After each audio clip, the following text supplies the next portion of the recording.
Assalamualaikum warahmatullahi wabarakatuh. Pada kesempatan kali ini, dalam mata kuliah Dinamika Teknik, kita akan membahas mengenai analisis dinamik.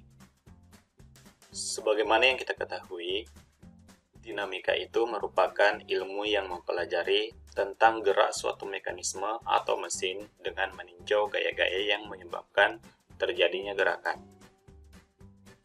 Gerakannya berupa perpindahan, kecepatan, dan juga percepatan. Terkait dengan gaya-gayanya, kita akan meninjau gaya-gaya yang ada pada pena, gaya-gaya akibat gaya luar yang dikenakan pada mesin, kemudian gaya-gaya inersia akibat gerak setiap suku cadangnya atau komponen yang ada di dalam mesin. Jadi untuk materi kita kali ini, kita akan batasi bagaimana menganalisis sebuah mekanisme atau sebuah mesin dengan meninjau gaya inersianya dan juga gaya statis. Nantinya kita tinjau gaya-gaya luar, kemudian kita cari gaya-gaya inersianya. Untuk gaya inersia sendiri, pertama-tama kita mencari kecepatannya. Kecepatan yang ada di setiap pena. Kemudian percepatan, selanjutnya cari percepatan yang ada di titik berat di setiap komponennya atau batang penghubungnya. Dari sini kita bisa menentukan gaya resultan dan kita bisa menyelesaikan gaya inersianya. Jadi inilah tahapan-tahapan yang kita harus selesaikan dalam menentukan gaya inersia. Mulai kecepatan, kemudian percepatan, lalu percepatan yang ada di titik berat, kemudian selesaikan gaya resultannya, F sama dengan massa dikali percepatan di titik berat, lalu kita bisa menyelesaikan gaya inersianya, di mana gaya inersia sama dengan gaya resultannya, tetapi gaya inersia ini adalah kebalikan dari gaya resultan. Setelah kita mengetahui gaya inersia di setiap batang penghubung, lalu kita hubungkan dengan gaya-gaya luarnya, maka akan kita ketahui atau kita dapatkan gaya-gaya yang ada di setiap pena. Dengan mengetahui gaya-gaya yang ada di pena, selanjutnya kita akan menentukan besarnya kopel agar terjadi keseimbangan.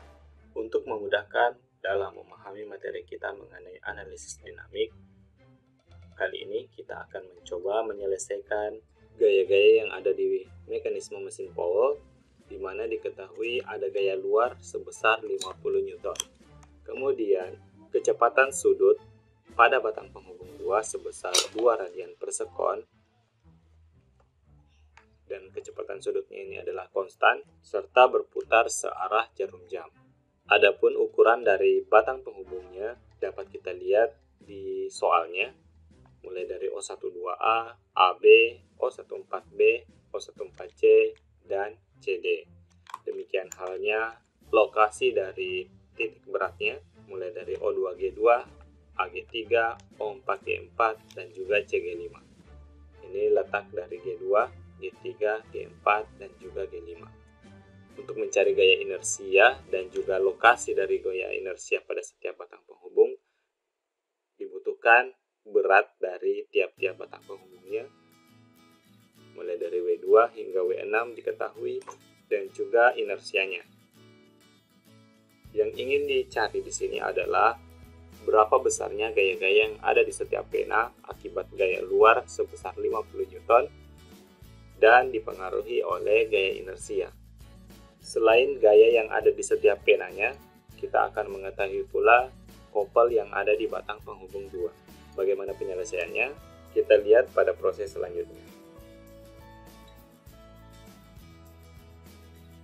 Sebelum kita mencari gaya-gaya yang ada di setiap pena dan juga kopel yang ada di batang penghubung 2, terlebih dahulu kita cari gaya inersianya. Dalam menentukan gaya inersia, selesaikan terlebih dahulu kecepatannya dan juga percepatannya. Untuk kecepatan dan percepatan, proses penyelesaiannya dapat kita lihat pada link yang ada di deskripsi. Kemudian, setelah mengetahui kecepatan dan percepatannya, tentukan percepatan yang ada di titik beratnya.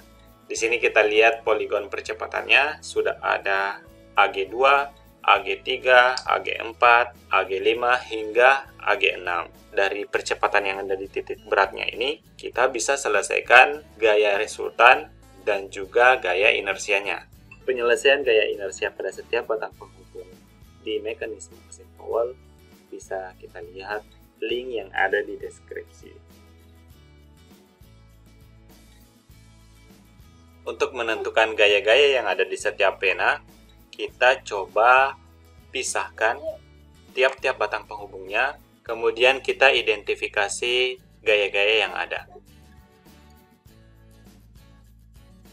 Kita tinjau batang penghubung 6. Batang penghubung 6 ada gaya P sebesar 50 Newton, kemudian ada gaya normal.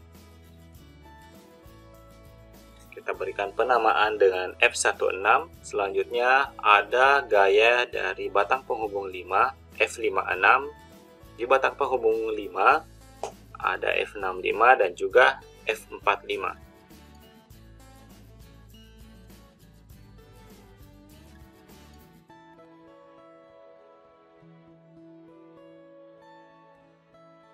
Untuk batang penghubung 4 ada F54,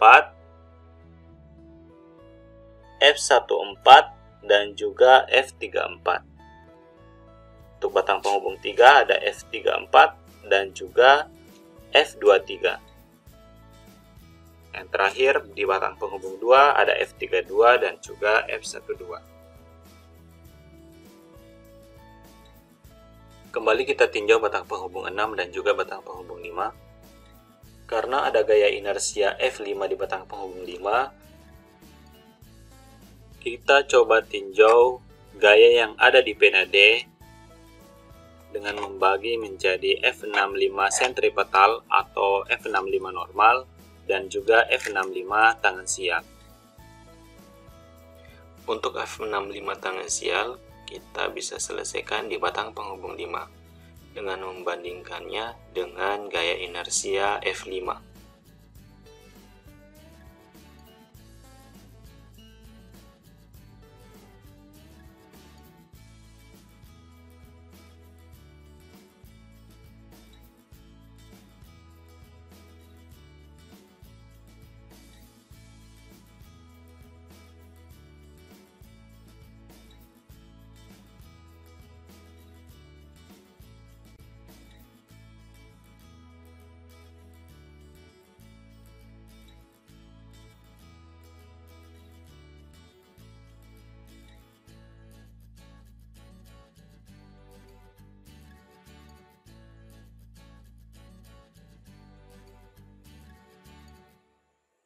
Dari sini, F65 tangan sial diketahui sebesar 5,75.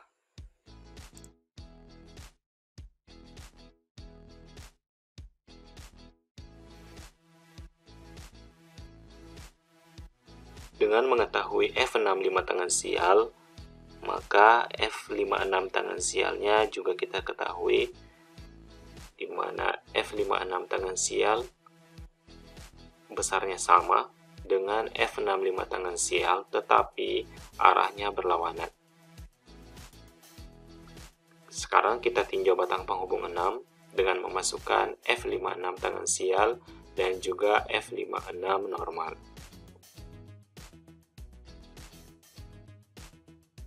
Di batang penghubung 6 ada F56 dan juga F16 yang belum kita ketahui besarnya. Untuk itu, kita buat poligon gaya untuk mengetahui besarnya F16 dan juga F56. Pertama, kita masukkan gaya P, lalu masukkan F6 di ujung dari gaya P. Selanjutnya, masukkan F56 tangan sial.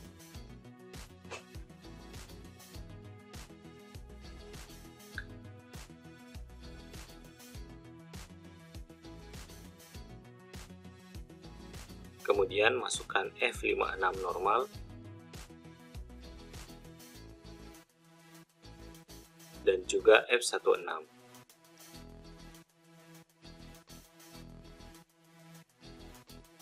F56-nya kita perpanjang sehingga dia memotong dari F16.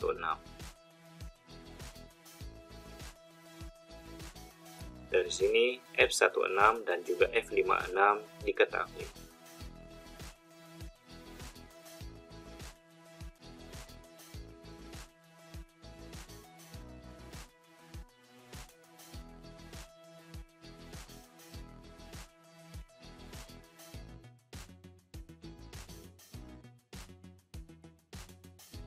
Adapun besarnya F56 diketahui dari resultan antara F56 normal dan juga F56 tangan siap.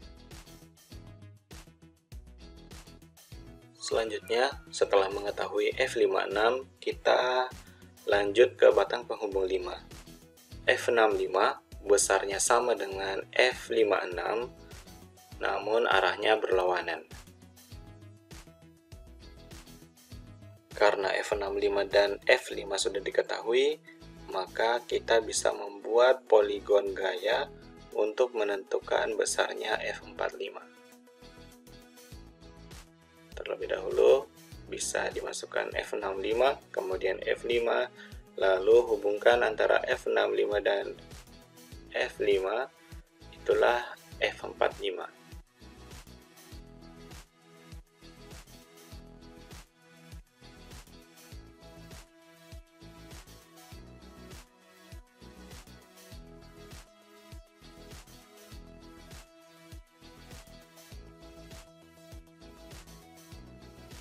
Kita beralih ke batang penghubung 4. Dengan mengetahui F45, maka F54 juga kita ketahui. Besarnya sama, namun arahnya berlawanan. Untuk mengetahui F34, terlebih dahulu kita tinjau batang penghubung 3. Dengan proses yang sama, dengan F56 tangan sial, kita bisa selesaikan F43 tangan sial.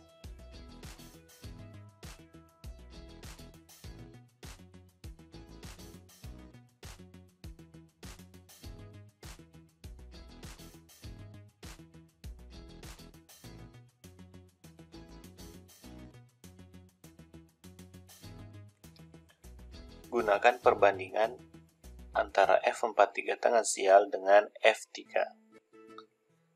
Nantinya F43 tangan sial diketahui.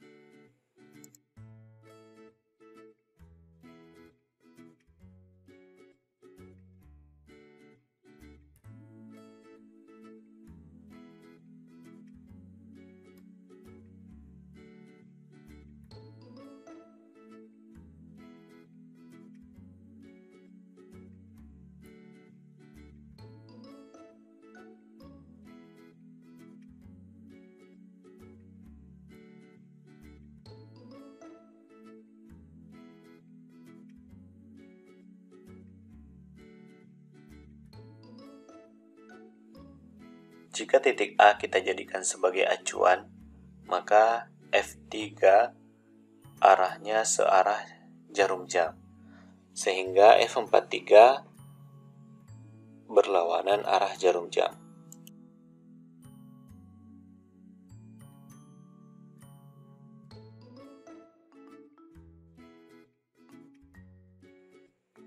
F43 tangan sial diketahui, kita substitusi masuk ke batang penghubung 4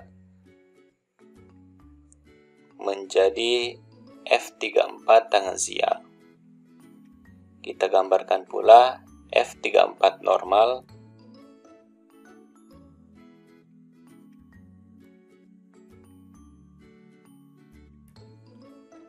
untuk menentukan F34 normal.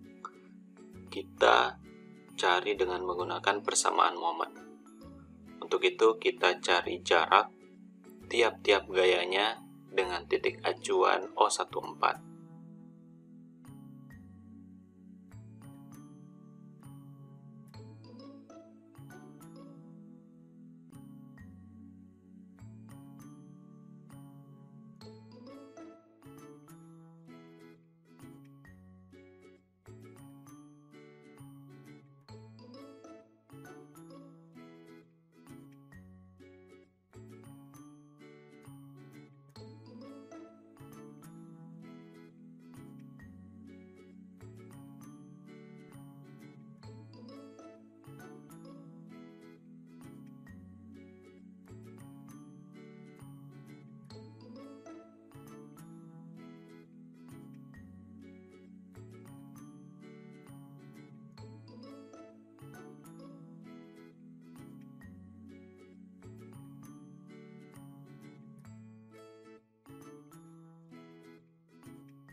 sigma moment di titik O14 sama dengan 0, di mana arah yang berlawanan jarum jam nilainya adalah positif.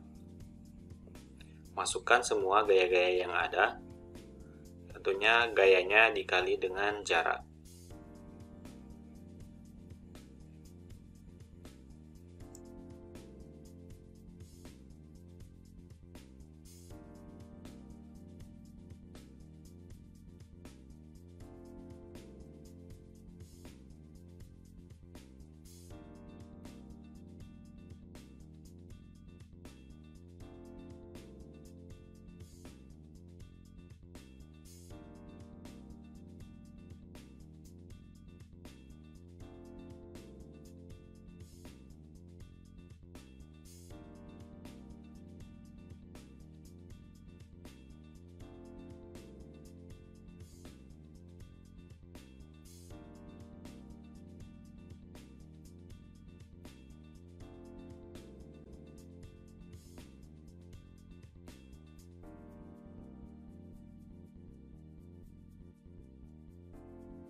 Jika dicermati kembali, ternyata F54 mengalami kesalahan di mana arah dari F54 di sini mestinya ke bawah, karena F54 arahnya merupakan kebalikan dari F45.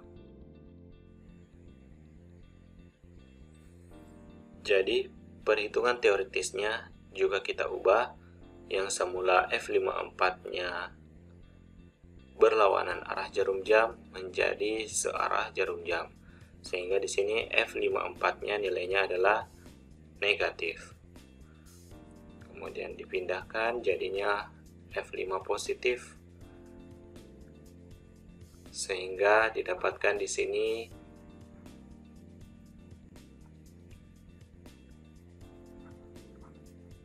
246,46 Newton.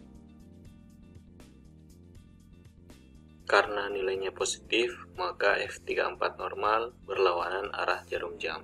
Kemudian ketika digambarkan, arah panahnya ke kiri atas. Karena skalanya 1:10, F43 normal digambarkan sebesar 2464,6 cm. F43 merupakan resultan dari F43 normal ditambah dengan F43 tangensial. Jadi, ini adalah F43.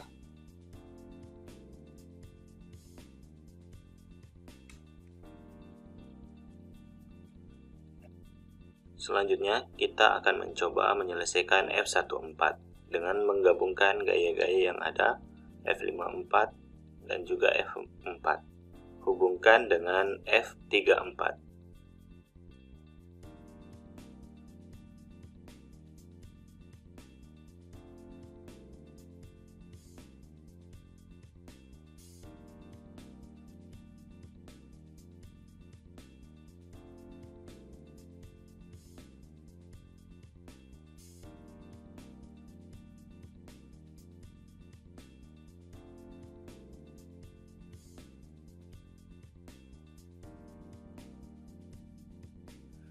Hubungkan F54 dengan F34.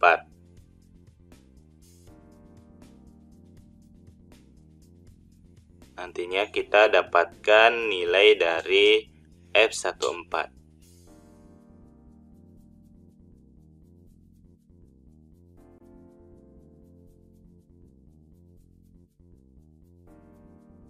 Selanjutnya kita masuk ke batang penghubung 3, karena F34 dan F43 besarnya sama. Langsung saja kita selesaikan F43, di mana arahnya berlawanan dengan F34.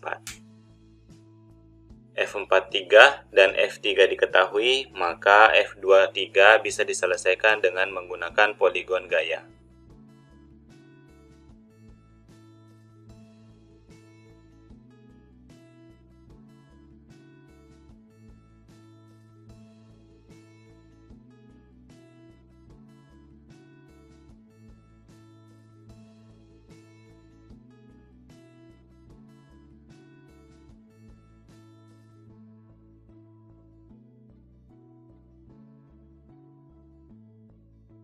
Hubungkan antara ujung dari F3 dengan F43.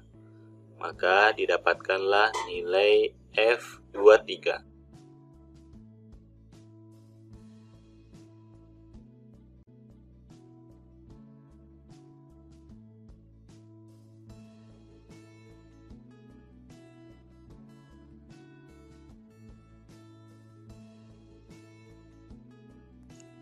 Selanjutnya kita beralih ke batang penghubung 2. Karena F23 sudah diketahui, maka F32 juga sudah kita dapatkan. Di mana F32 besarnya sama dengan F23, tetapi F32 ini merupakan kebalikan dari F23.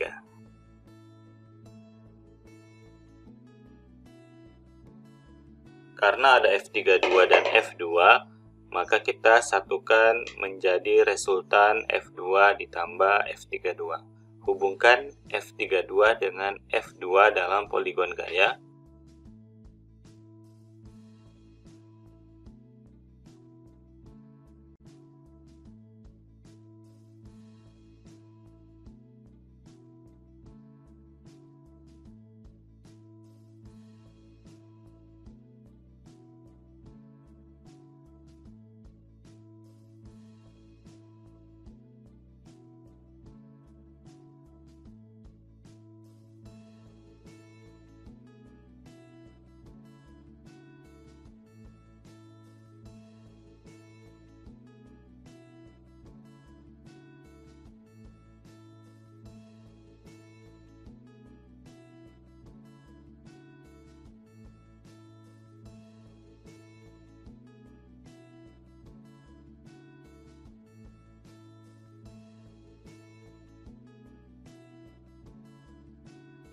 Resultan F2 ditambah F32 kita substitusi kembali ke batang penghubung 2, di mana kita tempatkan di titik A,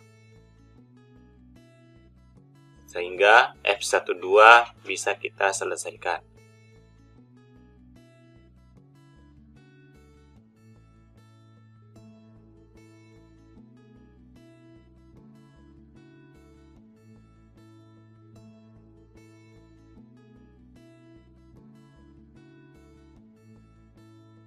F12 besarnya sama dengan resultan F2 dan F32. Kemudian kita posisikan di O12.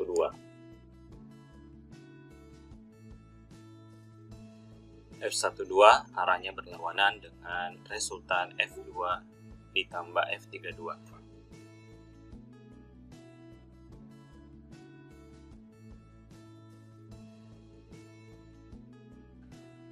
Untuk menentukan besarnya kopel di batang penghubung 2, buat garis yang tegak lurus antara F12 dengan resultan F2 ditambah F32.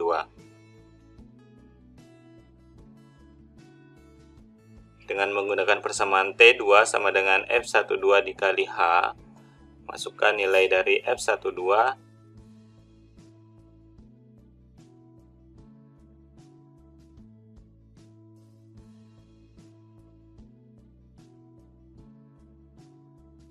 261,49 dikali 32,7. Hasilnya adalah 8.550,72 Newton cm atau 85,50 Newton meter. Itulah tadi proses analisis dinamik pada mekanisme mesin Powell dengan memperhatikan gaya inersia dan juga akibat gaya-gaya luarnya, sehingga kita bisa menentukan gaya yang ada di setiap pena dan juga kopel yang ada di batang penghubung 2 agar terjadi keseimbangan. Demikian, Assalamualaikum warahmatullahi wabarakatuh.